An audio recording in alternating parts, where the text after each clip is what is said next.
I miss complexities, and I got a great title here. This is another installment of me talking about my feelings. I think for like most people, talking about their feelings is, I would assume, like a normal everyday thing, at least for people like Patty Face, my husband, who didn't grow up in a less than ideal atmosphere. But for me, just the fact that I even acknowledge that I have feelings is a huge step in being healthy.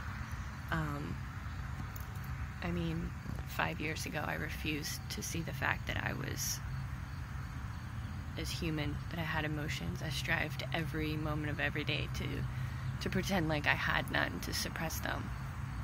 And then I went on a journey of, okay, I am human, so where are all these feelings?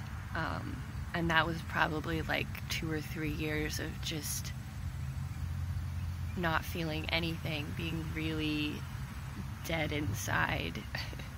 And it kind of sucks when you strive to be dead inside and you're really good at it, and then all of a sudden you realize, like, hey, I want to be healthy now, and the feelings don't come. But they finally did, and now we're here, and I do a podcast about my life, about my trauma, about my feelings, and I even do these videos about in the moment triggers and dealing with shit as it pops up. And right now I don't think I'm triggered, you know, like, who really knows, right? A little mental health humor that hopefully somebody else gets. No, I think right now I'm just feeling normal emotions, which sucks. It really does, because emotions are painful and they're hard. And I don't know. I've been sitting here today thinking, like, okay, well, I'm here. I'm at this point in my life now where I can feel them. I know what they're about. I know why I'm having them. But, you know, would I go back to the point where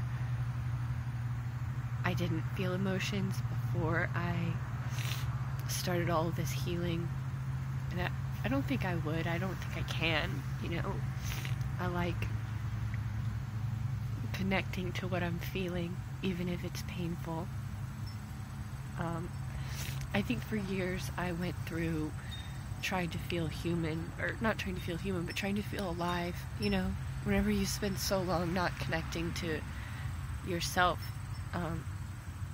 you just feel so dead. You don't feel anything. You don't feel connection to anyone or to anything, and it's a hard place to be. And so, even though connecting to emotions now is painful when they're hard emotions to deal with, it's a reminder that I'm still alive, and that I'm healing, that I've come so far from where I was, and that my life is in the best place that it's ever been. I still have a cold, so that's fun. But today is my mother's death day. It's been 21 years since she died. And honestly, this day has always left me feeling very numb, very empty, and alone. Which makes sense, you know, when you rationalize it, obviously.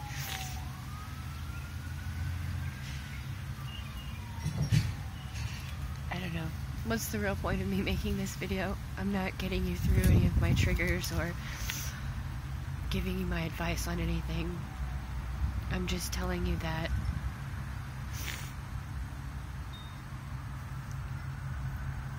it's my personal opinion that feeling your emotions, no matter how painful they are, is always going to be better, and it's always going to be more healthy than shutting them out.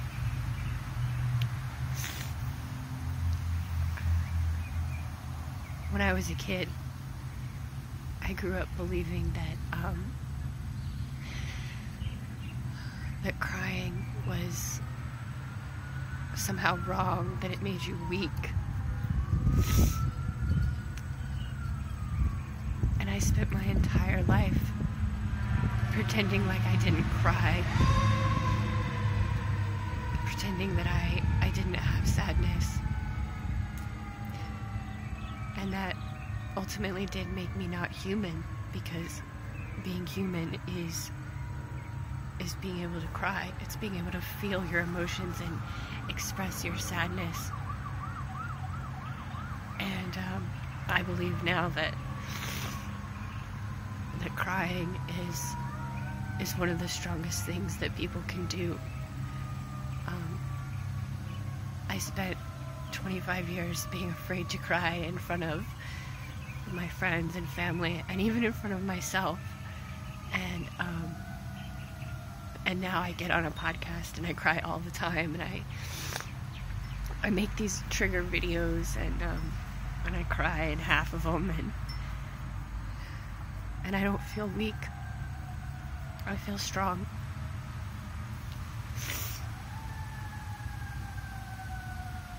Because I'm connecting to the most important part of being human, which is to have feelings and to express them. So, my son came home from school, or we were out at some event where there were a lot of people, and he got upset, and he started pushing his fingers into his eyes so that he wouldn't cry.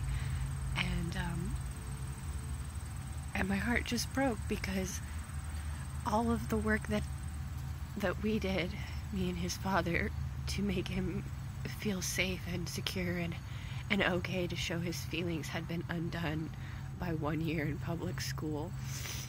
I guess somebody made fun of him for crying, and he decided he was never going to do that again. He was never going to cry in front of people. And I've been thinking about that a lot lately. And today, when I just felt so alone.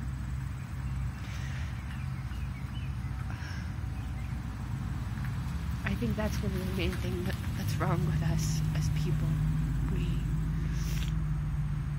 We're conditioned to believe that expressing our emotions is, in whatever way, the way I'm talking about now is crying. We're told that it's wrong, or we believe that it's wrong, or something happens and we start thinking that it's bad, but it's not. And I think that's the most freeing perspective change that I've ever had, to change my belief that crying made me weak.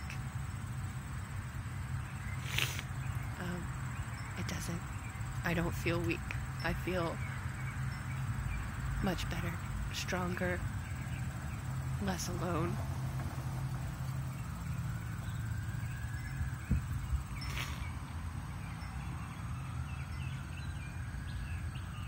So, if you're out there and you feel like showing your emotions or crying in front of people makes you weak, I urge you to reconsider that and work towards changing your perspective.